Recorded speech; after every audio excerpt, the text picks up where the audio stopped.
Good morning all. ഇന്നത്തെ ക്ലാസ്സിൽ നമ്മൾ നോക്കുന്നത് രണ്ട് മൂന്ന് ചെറിയ ടോപ്പിക്കുകളാണ്. നമുക്കത് എക്സാമിനും ചോദിക്കുന്ന രണ്ട് മൂന്ന് ടോപ്പിക്സാണ്.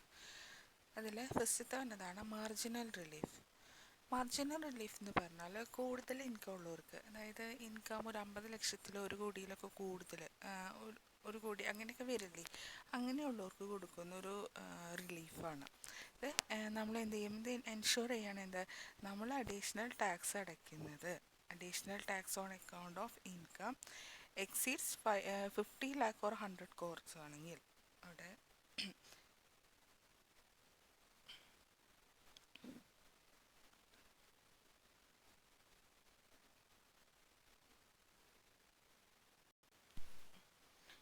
ഇൻകം എക്സീഡ്സ്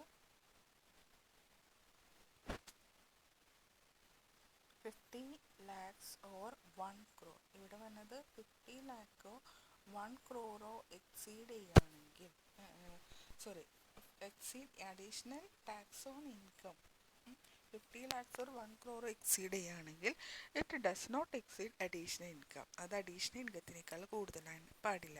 അതായത് ടാക്സ് ഒരിക്കലും ഇൻകത്തിനേക്കാൾ കൂടുതലാകാൻ പാടില്ല എന്നൊരു ബെനിഫിറ്റ് ഉറപ്പ് വരുത്താൻ വേണ്ടിയിട്ടാണ് മാർജിനൽ റിലീഫ് ഇംപ്ലിമെൻ്റ് ചെയ്തേക്കുന്നത്. ഒന്നുകൂടെ പറയാം.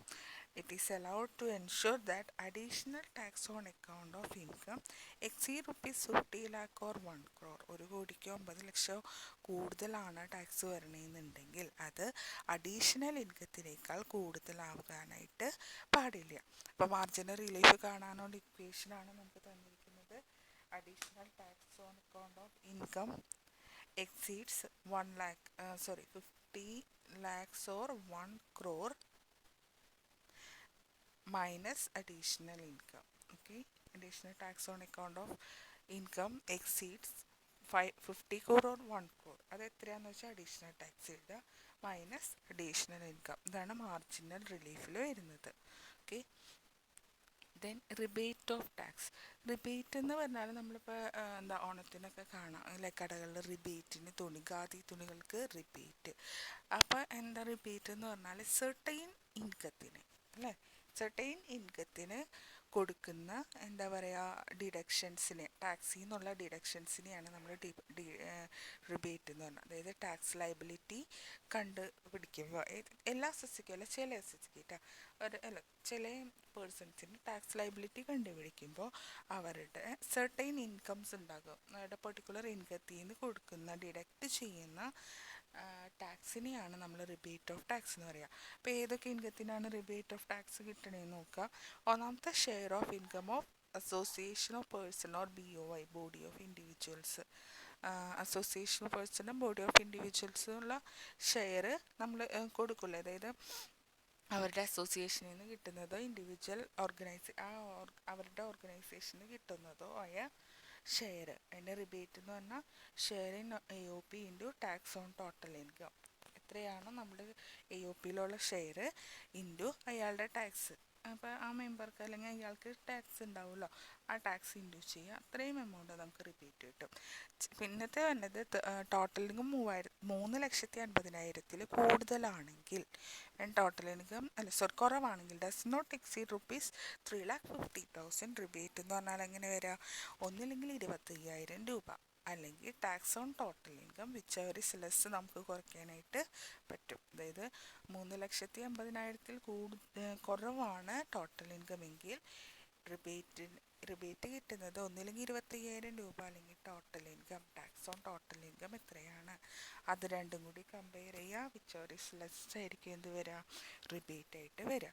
This is rebate on tax. Rebate നമ്മൾ പ്രോബ്ലത്തിൽ നോക്കാറുണ്ട്. നമുക്ക് ഗ്രോസ് ടാക്സബിൾ ഇൻകം കണ്ടുപിടിക്കുമ്പോൾ റിബേറ്റ് ആപ്ലിക്കബിൾ ആണെങ്കിൽ അത് കുറയ്ക്കേണ്ടതായിട്ട് വരും. Okay, then relief on tax. Rebate and relief എന്ന് പറഞ്ഞാൽ നമ്മൾ ഒരു ഹെഡിൽ തന്നെ പഠിക്കുന്നത്. പക്ഷേ റിബേറ്റ് ഒരു തരം ഒരു പെർട്ടിക്കുലർ ടൈപ്പ് ഓഫ് അസസ് കിട്ടുന്നതാണ്. ആൻഡ് റിലീഫ് എന്ന് പറഞ്ഞാൽ എന്താ പറയുക, when an assessee receive an income during the year pertains to some other years. അതായത് ആ വർഷം തൊട്ട് മുമ്പത്തെ ഏതെങ്കിലും വർഷത്തെ ഇൻകം കിട്ടുന്നുണ്ടെങ്കിൽ ആ ഇൻകത്തിന് നമുക്ക് ക്ലെയിം ചെയ്യാൻ പറ്റുന്നതാണ് റിലീഫ്. അതായത് ഇപ്പോൾ ഇവിടെ എക്സാമ്പിൾ തന്നെ അരിയർ ഓഫ് സാലറി, മുൻകാലങ്ങളിലെ സാലറി കിട്ടാനുണ്ട് അല്ലേ, മുൻ വർഷങ്ങളിൽ സാലറി എന്ന് കിട്ടാനുണ്ട് അരിയർ. ആ അരിയർ നമുക്ക് ഈ വർഷം കിട്ടിയെന്ന് വിചാരിക്കൂ. അപ്പം നമുക്കത് എന്ത് ചെയ്യാം, പെർട്ടൈനിങ് ടു സം അതർ ഇയേഴ്സിൽ നമുക്ക് ഡ്യൂറിങ് ദി ഇയർ റിസീവ് ചെയ്തേക്കുന്നതല്ലേ, ആ ഇയർ നമുക്ക് റിലീഫ് കൊടുക്കാം. അഡ്വാൻസ് സാലറി അടുത്ത വർഷത്തെ സാലറി ആയിരിക്കും ചിലപ്പോൾ ഇപ്പോൾ കിട്ടിയിരിക്കണേ, അപ്പോൾ അതിന് നമുക്ക് റിലീഫ് ഉണ്ട്. Profit in leave of salary എങ്ങനെ നേരത്തെ കിട്ടുകയാണെങ്കിൽ arrear of family pension, gratuity, lump sum from URPF, ഇതെല്ലാം കിട്ടുന്നുണ്ടെങ്കിൽ നമുക്ക് റിലീഫിന് വേണ്ടിയിട്ട് കൊടുക്കാനായിട്ട് പറ്റും. എത്ര എമൗണ്ടാണോ അവർക്ക് കിട്ടുന്നത് ആ എമൗണ്ടിൻ്റെ റിലീഫ് നമുക്ക് ചോദിക്കാനായിട്ട് പറ്റും. ഇത് സെക്ഷൻ 89 സബ്സെക്ഷൻ 1 പ്രകാരമാണ്.